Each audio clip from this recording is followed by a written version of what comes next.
예, 오늘 말씀의 제목은 진리를 위한 노력입니다. 저는 일본을 좋아했고 여행도 자주 다녔습니다. 그런데 최근 일본을 다시 방문하려다가 뜻밖의 사실을 알게 되었습니다. 단순히 여행 이야기로 들리실 수 있겠지만 오늘 말씀드릴 진리를 위한 노력이라는 주제와 깊은 관련이 있습니다. 최근에 에나도 사고에서 일본 여행을 계획했었는데 이상한 이야기들을 많이 듣게 되었습니다. 일단 엔화는 싼데 실제로 싸지 않다는 것입니다. 그리고 일본 사람들이 외국인들을 싫어한다는 이야기도 있었습니다. 보통은 자신의 나라에 와서 돈을 써주는 외국인들을 좋아하는데 일본 사람들은 불만을 넘어 적개심까지 있는 것에 놀랐습니다. 제가 아는 일본 사람들은 참 친절하고 예의 바르고 깨끗한 이미지를 가지고 있었고, 그래서 저는 그런 일본 사람들과 대화해보고 싶은 마음에 일본어를 배웠던 적도 있었습니다.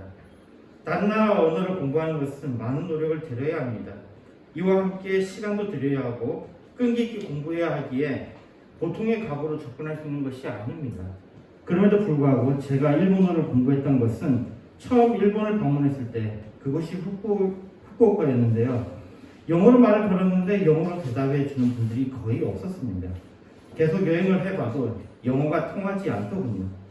그런데 비록 영어가 되지 않아도 뭔가 열심히 도와주려는 그 친절함에 한국을 침략한 나쁜 일본인이라는 생각은 사라지고 이 사람들과 이야기해보고 싶다는 생각이 들었습니다. 그 정도의 사람들인데 일본 사람들이 관광객을 이제는 미워한다.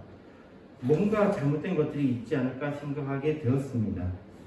일본 사람들이 관광객을 싫어하는 이유 중 하나로 이야기가 되고 있는 것이 외국인들이 밥을 너무 많이 먹어서 일본에 쌀이 없게 되었고, 그래서 쌀값이 올라서 일본 사람들이 고통을 받는다는 이야기도 있었습니다.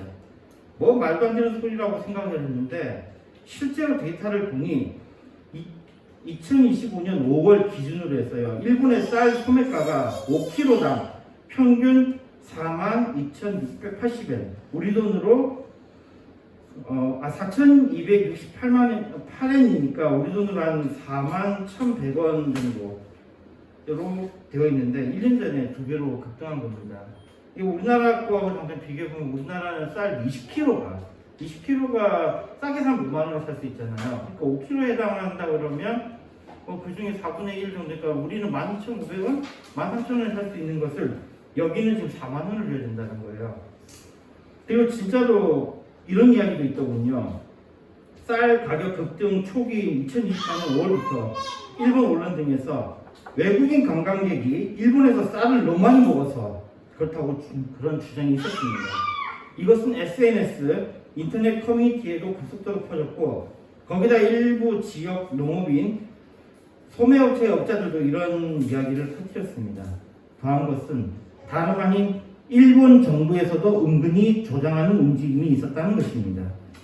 일본 농림수산성에서는 2024년 10월 발표 자료에서 2023년 7월에서 2023년 6월 방일 외국인 수가 전년 대비 2.3배로 급격히 회복한 32,012만 명의 1인당 평균 숙박일수도 전년에 8.8박에서 10.1박으로 늘었고, 외국인들이 하루 2끼씩 밥을 먹는다고 가정하고 외국인들이 몸집이 크니까 밥을 1.2배로 더 많이 먹는다고 가정하여 쌀 수요량은 2023년 1.9만 톤에서 2024년 5만.1톤으로 늘었을 것이라고 추정하여 발표하였습니다. 그러나 실상은 한 연구기관에 따르면 실제 외국인 관광객이 매달 3만 명 방문해도 일주일 내내 3끼로 쌀을 먹어도 총 소비 증가율은 0.5%에 불과하다고 분석했습니다. 그러니 외국인 때문이라는 것은 터무니없는 주장입니다. 그런데 중요한 것은 일본 사람들이 이것을 믿었다는 것입니다. 이 여파로 일본에서는 관광객에 대해서는 이중가격제로 더 비싸게 받는 분위기도 형성되고 외국인에게 공격적인 모습을 보이기도 하며 관광세라고 해서 세금도 많이 받으려고 하는 등 다양한 모습으로 나타나고 있습니다.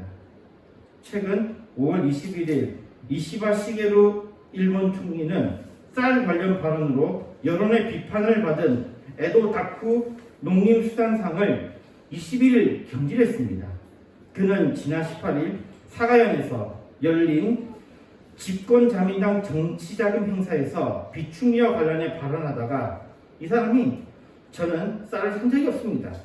일본 지원자분들이 많이 주시니까 뭐 집에 팔 정도로 많이 있습니다. 이따위가 이랬다는 것입니다. 쌀로 인해서 고통당하는 국민들을 조롱하는 이 말에 여론은 싸늘해졌습니다. 처음에 이시바 총리는 이 발언을 둘러싸고 애초에는 주의만 주고 그를 유임할 듯한 모습을 보였으나 비판 여론이 수그러들지 않고 야권에서도 강요 불신임 결의안 제출론까지 확산하자 결국 그를 경질했습니다. 그리고 고이즈미 신지로가 그를 이어 농림수산상이 되었습니다. 그는 한때 펑쿨색자라는 별명으로 조롱받게 됐던 인물입니다. 이 펑쿨색자라는 이 말은 멋져 보이지만 실속 없고 허세 가득한 말을 하는 사람을 지칭합니다. 이전에 이분은 환경상을 지냈거든요. 그때에 2019년 9월 유엔 기후행동 정상회의에 관련된 질문을 받는 자리에서 정치는 펀, 코, 섹시해야 된다고 생각합니다 라는 맥락 없는 발언을 해서 큰 화제를 모았습니다. 이후로는 그를 펀풀색자라고 불렀습니다. 이러한 이름은 그는 전혀 생각도 없고 이상한 정치인이라는 이미지와 함께 마이너 중에 마이너라는 그런 그의 위치를 보여주는 것이라고 할 수 있습니다. 그런 그가 다시 등판했습니다. 상당히 흥미로운 일이죠. 사실 그는 2001년에서 2006년까지 87대, 88대의 일본의 수상을 지낸 고이즈미 주니치로의 아들입니다. 오, 대단한 집안의 아들이구나 라고 생각할 수 있게 하는 부분입니다. 그런데 그의 아버지도 사실 마이너였습니다. 세력이 없는 분이란 뜻이죠. 그래서 그의 아버지는 우체국을 민영화하려고 했는데 이것은 바로 우체국으로 똘똘 뭉쳤던 집단을 혁파하기 위한 것이었습니다. 우체국은 정치적으로나 재정적으로나 중요한 역할을 해왔습니다. 우체국은 우편뿐만 아니라 공공문서 또 소식지를 전해주는 역할에 예금과 보험도 처리하기에 주민들에게 강력한 영향을 미쳤고 정치인들에게는 특히 의원 당선의 승패와 자신들의 이익을 취하는 데에는 정말로 중요한 기관이었습니다. 이 우체국이라는 것은 웬만한 동사무소보다도 더 큰 힘을 발휘하는 것이 일본의 모습입니다. 근데 이것을 민영화시켜버린 것이죠. 고이즈미 주니치로는 이런 기반이 없는 사람이었기에 그는 부정부패가 만연한 집단을 혁파할 수 있었고 또 혁파해야만 했습니다. 그의 아버지의 전체를 따른 걸까요? 아들은 이번에는 농민족과의 싸움을 벌이는 모양새입니다. 일본에서 쌀이 모자르자 비축미를 방출할 계획을 세우고 농협을 통해서 방출합니다. 그러한 방출한 쌀에 그러나 10%만 그것도 여전히 비싼 가격으로 일본 국민에게 도달합니다. 그리고 장관이라는 사람은 이런 망언을 하니 고이즈미 신지로에게는 기회가 생긴 겁니다. 고이즈미 농림상은 기존의 공개 입찰 시스템을 폐지하고 지자체 및 중소 소매업체와의 수의 계약을 통해 정부 비축미를 직접 공급하는 방식으로 전환합니다. 우리나라도 이게 일본의 이 농협체를 그대로 가지고 있기 때문에 우리나라도 농협이 하고 있잖아요. 쌀을 농협이 전체적으로 걷어들여서 자기들이 이거를 나누잖아요. 이때 입찰이라는 방식이 들어가는데 이 농협을 통하지 않고 바로 그냥 수의 계약을 하는 겁니다. 굉장히 파격적입니다. 그리고 2025년 6월 초까지 비축미 가격을 5kg당 2,000엔으로 인하하여 공급할 계획을 밝혔습니다. 그러니까 예를 들면 우리나라 쌀하고 이제 거의 비슷해지는 거죠. 이는 현재 슈퍼마켓에서 판매되는 평균 가격인 4,000엔을 훌쩍 넘는 금액의 절반 이하로 이에 소비자 부담을 크게 줄인 효과를 기대하고 있습니다. 여기에 더해 고이즈미 장관은 대형 유통업체뿐만 아니라 중소 소매업체와도 협력하여 비축미를 공급했습니다. 그 결과는 어땠을까요?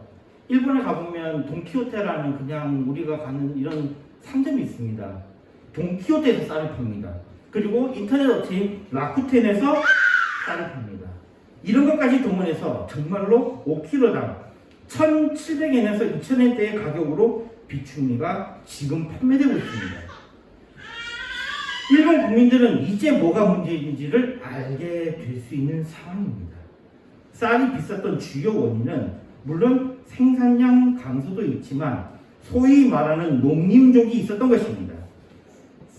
농협이 쌀을 받아서 중간 구매상들과 짜고 쌀을 풀지 않으므로 더 비싸게 팔려고 했고, 여기에 지방 의원들이 같이 가세해서 어떻게 보면 농민들을 위해서 비싼 가격에 쌀을 팔 수 있게 한다고는 하지만 결국은 일부 악한 특권층의 이익을 위해 선량한 다수가 고통받는 구조를 만들었습니다.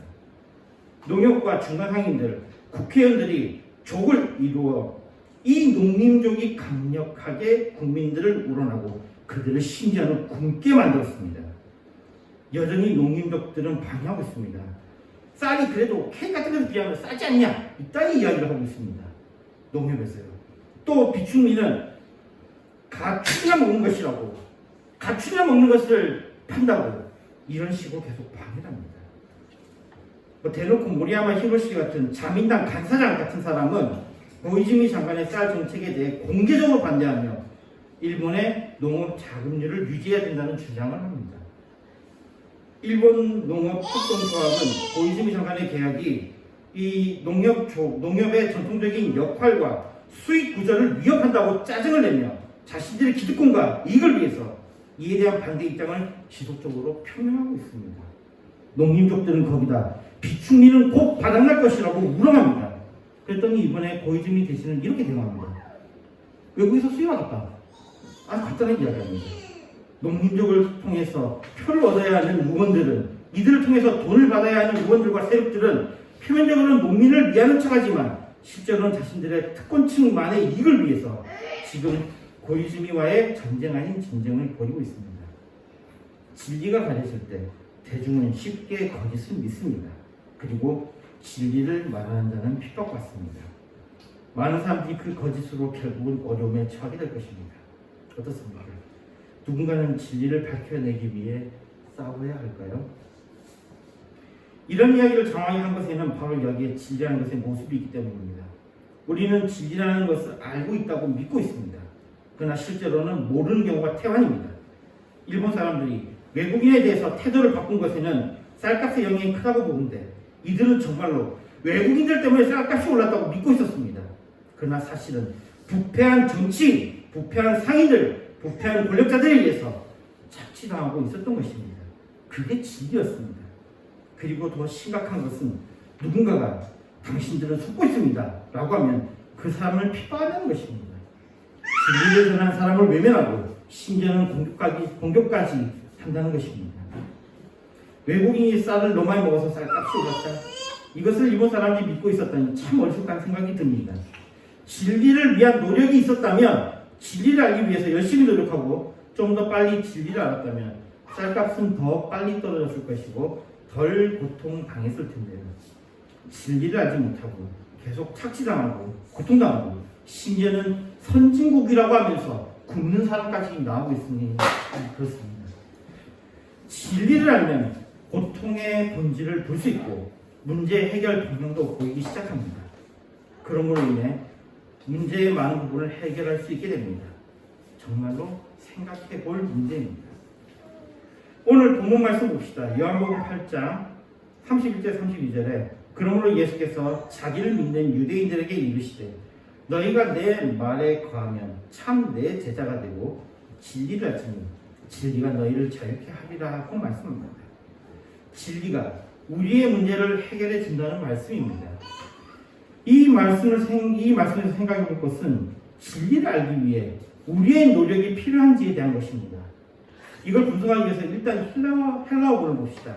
헬라어문에 보면요, 까이 그노스텐 텔 아레테이안 까이 헤아레테이아 엘테세이 휘마스 라고 되어 있습니다. 이 말에 진리를 알지니라고 하는 말은 우리가 노력을 해야 하는지 그렇지 않아도 되는지가 불명확합니다. 이 말에서는요. 그리고 사실 이런 문장이면 우리가 진리를 알기 위해서 노력해야 한다는 느낌을 줍니다. 그런데 헬라어를 분석해 보면요, 알지니로 번역된 부분이 그노스테인데요. 이 부분은 동사의 기노스코라는 것, 내가 인식하다는 의미의 미래 중간적인 디포넌트 동사입니다. 직설법이고 2인칭 복수로 직역하면 너희는 알게 될 것이다 정도가 될 것입니다. 이 형태에서 의무의 의미가 있는지를 살펴보면 거의 없습니다. 즉 기노세스테라는 헬라어에서는 단순한 이거는 미래 진술입니다. 너희가 진리를 알게 될 것이다 라는 단순한 사실 선언입니다. 결론적으로 미래 시제의 사용은 의무라기보다는 약속과 결과의 성격을 더 강하게 갖습니다. 그러면 앞의 말씀을 다시 살펴봐야 할 것입니다. 그럼 31절을 헬라어 다시 봅시다. 31절에는 엘레겐 운호 예수스 프로스투스 페피스티코타이 아우토 유다이우스 에안 휘메이스 메이네테 엔톨로고토에모 알레토스 마테타이 무 에스테로 나와 있습니다. 여기도 좀 더 분석을 해보면요, 일단 앞부분을 직역하면 예수님이 자신을 믿는 유대인들에게 말씀하고 계셨다 정도입니다. 이 부분은 일단 넘어가고요. 중요한 부분 그 다음입니다. 일단 개역 한글 보면요, 너희가 내 말에 거하면 참 제자가 되고 되어 있습니다. 이것은 마치 앞에 조건을 충족하면 결과가 이루어지는 문장을 보입니다. 즉 주님의 말씀에 너희들이 거하는 조건을 충족하면 그 결과로 주님의 제자가 되는 것으로 보일 수 있습니다. 그런데 참 제자가 되고에 해당하는 헬라어 보면요, 여기 보면 여기 중요합니다. 알레토스 마테타이 무 에스테, 이게 굉장히 중요한데요. 이걸 직역하면요, 너희는 참으로 나의 제자다입니다. 이게 왜냐하면 된다가 아니라 이다입니다. 여기에 쓰인 에스테, 이걸 봐야 되는데 에스테, 이거는 되다라는 뜻을 가질 수 있는가를 살펴보면 아닙니다. 기본형 동사인 에이미는 되다가 아니라 이다입니다. 이는 변형이 아니라 상태를 나타내는 것입니다. 그러니까 굳이 된다고 쓰고 싶다면 헬라어에서는 다르게 표현합니다. 보통 디노마이를 쓰거든요. 예를 들어서 베드로전서 1장 6절에 보면 거룩하게 되라 라고 표현될 때는 기네스테 하기오이라고 되어 있습니다. 이런 식으로 디노마이 동사를 써야 됩니다. 에이미가 아니고요, 디노마이 동사를 써야 됩니다. 결론적으로 에이미는 그저 존재 상태를 소술하는 것이고 디노마이는 어떤 형태로 변화되는 것을 나타냅니다. 그러니까 여기 보면요, 에안 헤메스 메이네테 엔톨로고토 에모라는 부분에서요, 조건절을 보면 에안 메이네테로 쓰인 가정법은 이거는 불확실성이나 가능성을 나타내는 가정법 뿐입니다. 그러니까 정리하면요, 주님의 말씀하게 거하는 것이 주님의 제자임을 알게 하는 것이다라는 겁니다. 무슨 이야기냐면 주님의 말씀 안에 거하면 제자가 되는 것이 아니라 주님의 제자이다라고 먼저 선언을 합니다. 주님의 제자임을 선언하고 그 모습으로 무엇이 보이느냐? 바로 주님의 말씀 안에 거하는 모습이 있다는 것입니다. 예수님의 말씀은 조건적 논리 구조입니다. 너희가 내 말 안에 거하면 너희는 참으로 나의 제자들이다. 즉 참 제자가 될 것이다. 이런 미래 변화라기보다는 너희는 지금 현재 진정한 제자이다. 지금 현재, 지금 말씀하고 있는 이 상황에 너희는 지금 현재 진정한 제자이다라는 진술입니다. 예수님의 논리 구조는 이렇게 이릅니다. 참 제자, 그것을 어떻게 하십니까? 너희가 내 말 안에 거한다. 근데 그 사람들은 어떻게 되냐? 진리를 알게 될 거다. 진리를 알게 되면 어떻게 되느냐? 자유하게 될 거다. 이 논리입니다. 그러니까 한글, 다시 이 부분을 굳이 헬라어로 이야기했던 것은 한글 성경에는 마치 주님의 말씀 안에 거하면 제자가 될 거다라고 했지만 이게 아니라는 거예요. 이미 제자라는 겁니다. 이미 제자인 것이 나타나는 게 그게 바로 주님의 말씀 안에 거하는 것입니다. 진리를 알지니 나는 단순한 명령이 아닙니다. 너희는 진리를 알게 될 것이다 라는 약속이 됩니다. 이 약속은 조건적이지 않습니다. 주님의 말씀 안에 거하는 자는 이미 주님의 제자이며 그 제자에게 진리가 주어집니다. 즉 진리는 찾아가는 노력 이전에 주님 안에 거하는 은혜의 결과입니다.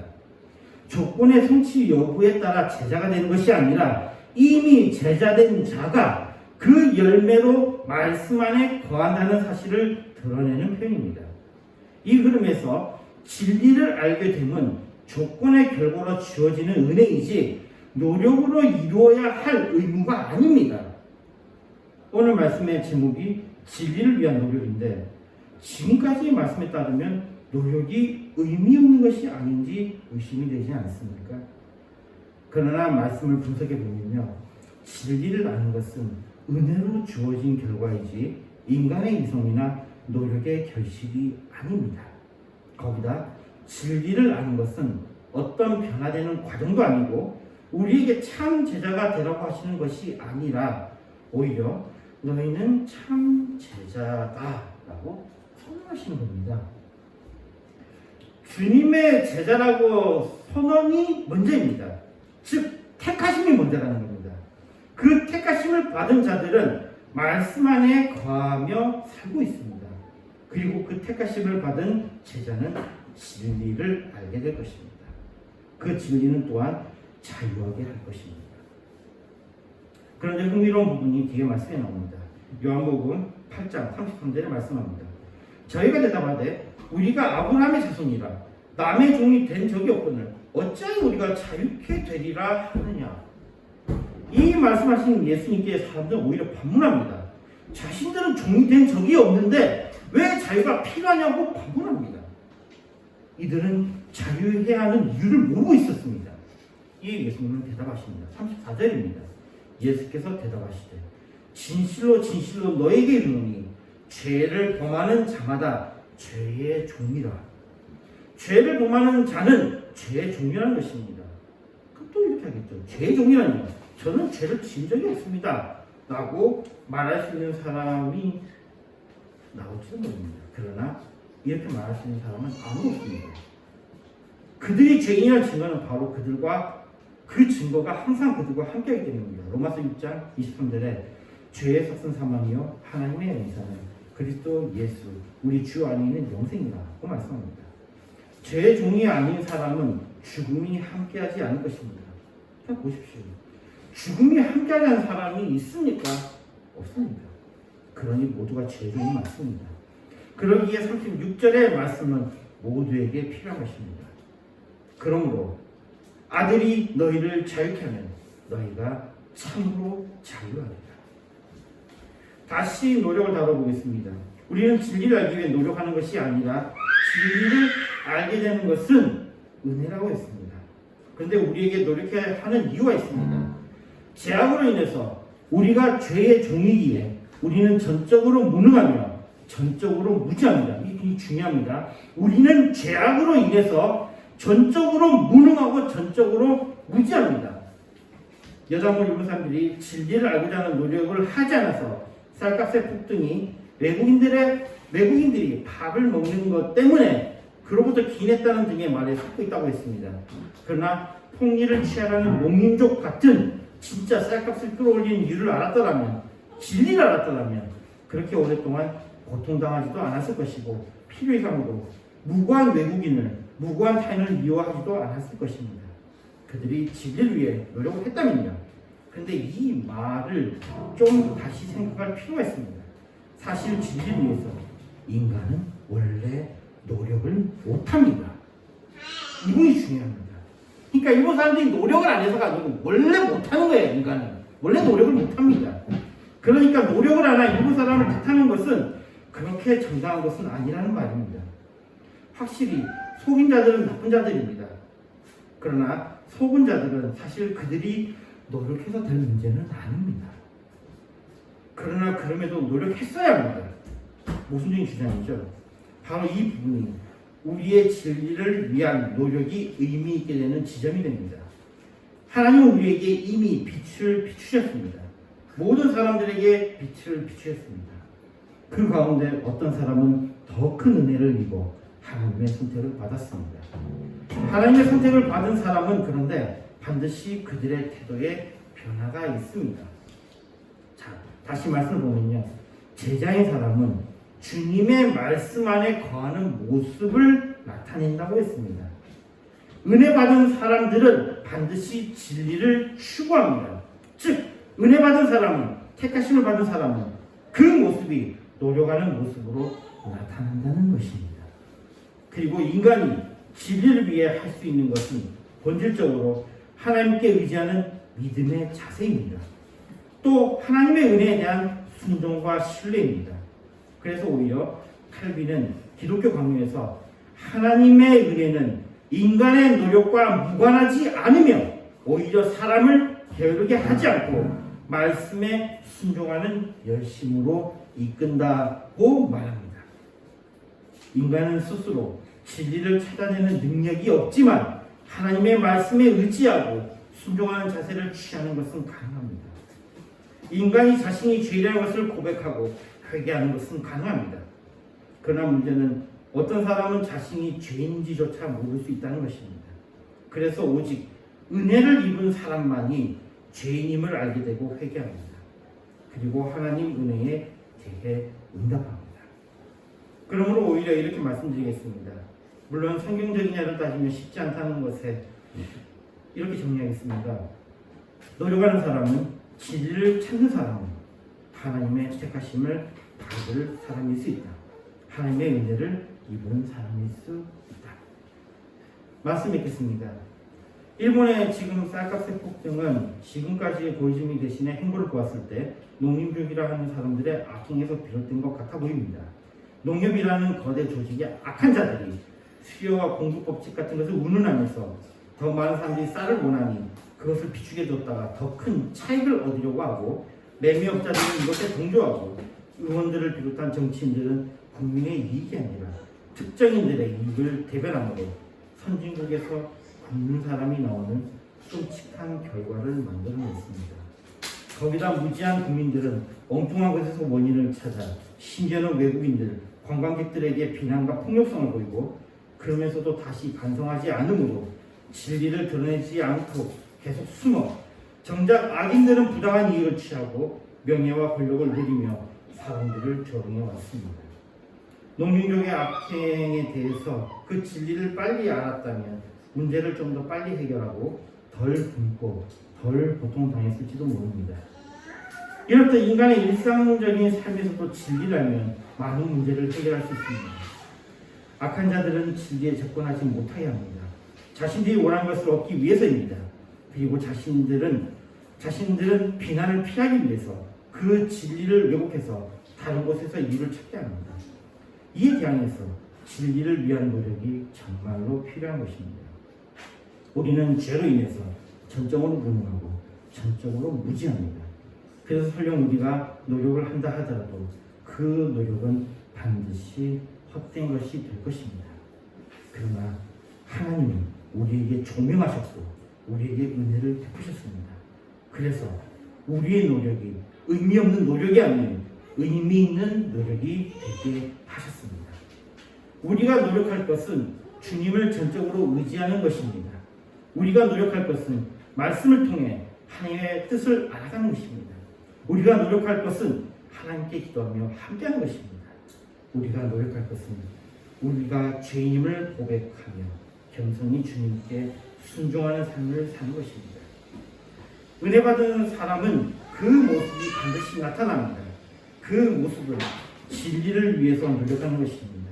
주님의 은혜가 함께하길 바랍니다. 주님의 축복이 함께하길 바랍니다.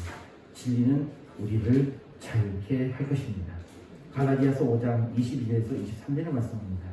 오직 성령의 열매는 사랑과 희락과 화평과 오래 참음과 자비와 양선과 충성과 온유와 절제니 이 같은 것을 금지할 법이 없느니라. 기도하겠습니다. 하나님 우리 감사합니다. 주님께서 은혜를 베푸셔서 우리가 이곳에 있고 또한 하나님의 자녀를 구해줍니다. 우리들에게 지를 위해서 노력할 수 있는 마음을 파악해 주셨고 또한 행동할 수 있도록 인도해 주시옵소서. 예수님을 기도했습니다. 아멘. 찬송가 455장 부르면서 주님 대신 헌금하시겠습니다.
기도하겠습니다. 최은정 목사님 감사드리겠습니다. 함수 감사드리겠습니다. 박예 장로님, 최영만 목사님 감사드리겠습니다. 좋으신 하나님을 또 저들에게 은혜를 주셔서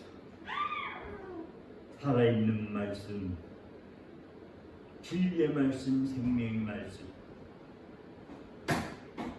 은혜 받은 말씀을 다시 한번 확인시켜 주심을 감사합니다. 이 말씀을 따라서는 저들 정말 우리가 누구인지를, 그러게 우리는 하나님의 놀라운 은혜를 입은 자들이 여기까지 인도받은 것을 믿습니다. 앞으로도 저희 목양교회를 통해서 우리 하나님 이 지역을 살리는 구원자 되신 예수를 구주로 믿도록 저들을 이끌어 말씀 듣고 저들이 구원받는 역사가 일어나도록 은혜를 이 지역에 베풀어 주옵소서. 오늘도 귀한 예물을 드렸습니다. 감사금으로 주의는 몸으로 드린 손길에 우리 하나님 축복이 없어서 아버지 하나님 은혜가 넘칠 줄 믿사옵고 이 귀한 예물을 통해서 우리 하나님 영광 받으시옵소서. 예수님의 이름으로 기도드리옵나이다. 아멘.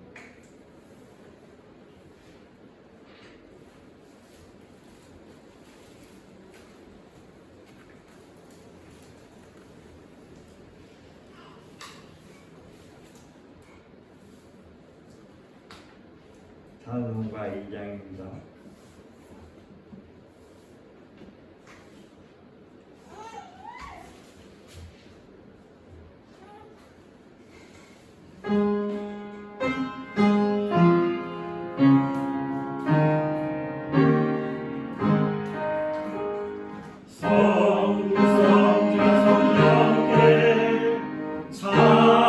찬송과 영광 돌려보내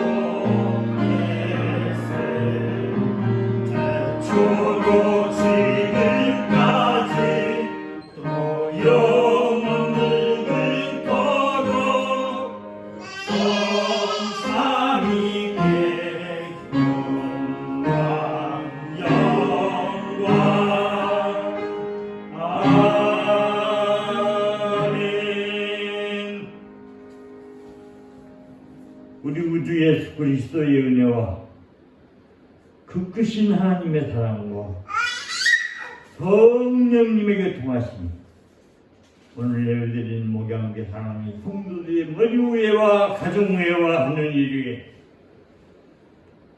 전 세계 오늘 또 하나님 앞에 태어나와서 예배드린 자들 머리 위에와 가정 위에와 하는 일 위에 앞으로 전도받아서 구원받을 자들 머리 위에와 가정 위에와 하는 일 위에 이제부터 영원토록 항상 함께 있을지어다. 아멘.